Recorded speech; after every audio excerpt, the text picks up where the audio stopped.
from the Minister and a total lack of leadership from the Prime Minister. We need more solutions working together, not this. I call Jo Hayes. Thank you, Mr Speaker, and I stand to refute everything that member across the House has just said, because I believe that the changes that are coming through this bill are going to be very beneficial for all councils and all the people of this country, Mr Speaker. We have taken a two-phase approach to reforming the RMA. The first phase, or the first round, was the implementation of the Environmental Protection Authority, Mr Speaker.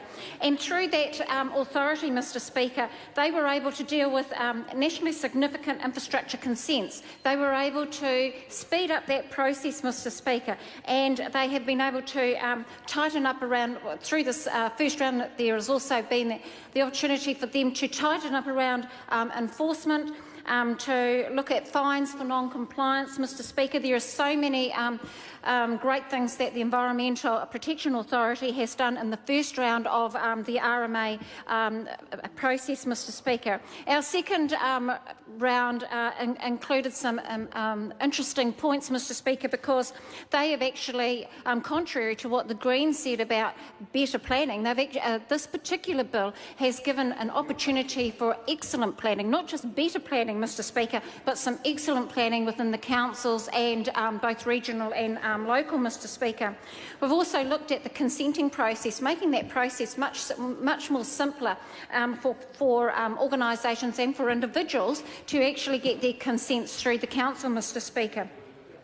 We're recognising affordable housing areas. We all know that there is a housing shortage in this country, and our Minister, the Honourable Nick Smith, has done an amazing job in addressing the consenting processes through this bill for affordable housing, Mr Speaker. We need housing in our big cities and in other cities in this country, Mr Speaker, and this bill is actually going to speed up that process.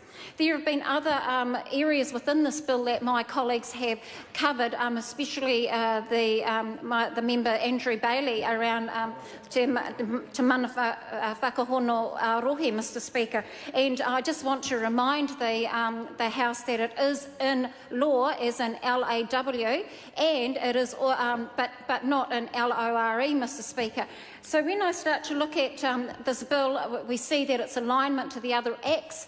And so, therefore, there is a smooth transition for the passing of this bill, for this bill to be fully enacted, Mr Speaker, and I have no hesitation but to commend it to the House. Thank you. Mr Speaker. I call Phil Twyford.